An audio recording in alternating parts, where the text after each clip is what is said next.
Dixie here. I just got back from trail days in Damascus, Virginia, which is right on the Appalachian Trail, and I had a wonderful time. And that's why I have no voice, because I talked to and met so many amazing people over the several days that I was there. Thank you to everybody who came by to say hello and stopped by the booth and supported me being there. But the most asked question that I got from folks out there at trail days was, what's next? So today I want to fill y'all in on my upcoming plans. First up, next month I am heading out to the Pacific Crest Trail to fill in the fire closure areas that I had to skip in 2017. What I did out there was still considered a through hike because I did every open mile of trail, so the PCTA still considers that a through hike since the areas that I missed were illegal to go through.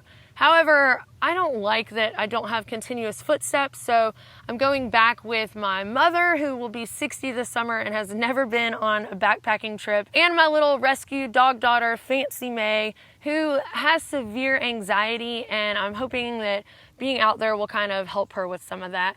Another reason that I want to fill in the fire closure areas is because according to the ALDHA West, so American Long Distance Hikers Association, is the governing body who issues the awards for being a Triple Crowner. And to be a Triple Crowner, you're supposed to hike the Appalachian Trail, the Pacific Crest Trail, and the Continental Divide Trail. You don't have to through hike it, but you do have to complete each trail. Now, if you look in the nitty-gritty details, one of the requirements is that you have a continuous footpath on all three trails. I spoke with somebody at Trail Days from Alda who says, I can't believe you're going out there to do that.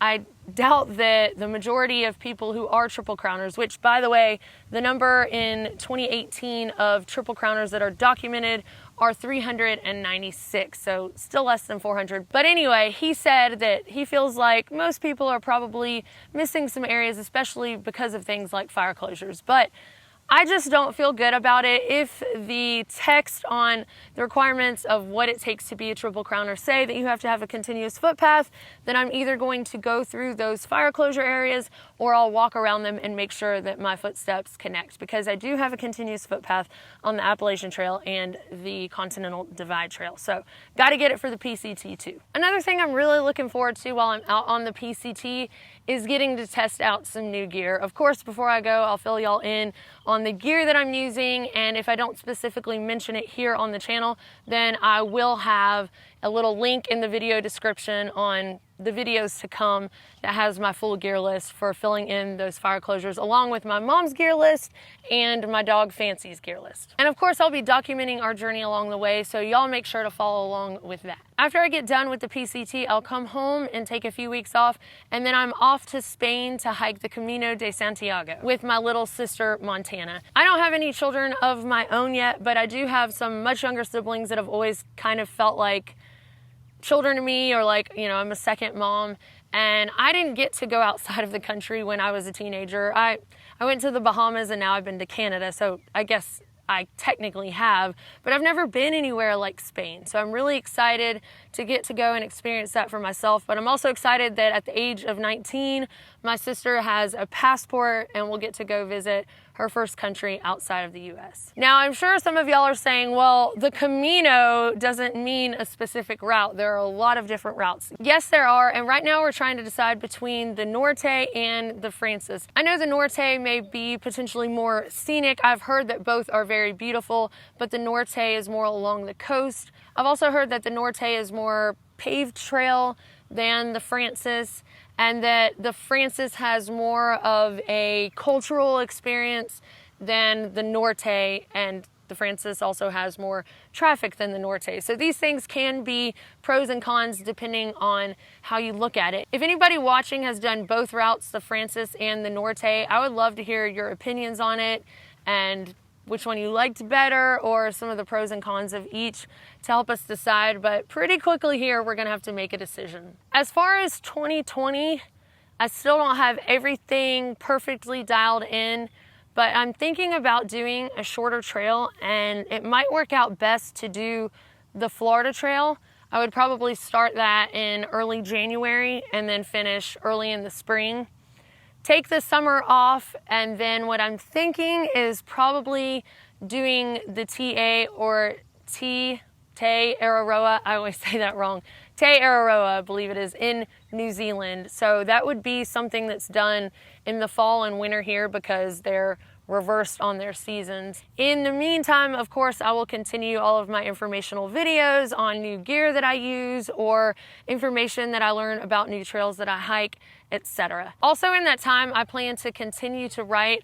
I want to get out another guidebook, this time for the Pacific Crest Trail and how to prepare for a thru hike on that trail, whether it be your first thru hike or even if you've already done another thru hike, just some information specific to the PCT, like the ebook that I have available for the Appalachian Trail and how to prepare for it. I also want to write a book on my individual experience on the Appalachian Trail, one on the Pacific Crest Trail, and one on the Continental Divide Trail. I know that I've shared those journeys here on this channel, but I think that you can share things differently in writing than you can through video. I feel like you could probably tell so much more and more detail that it would have been boring to watch through video.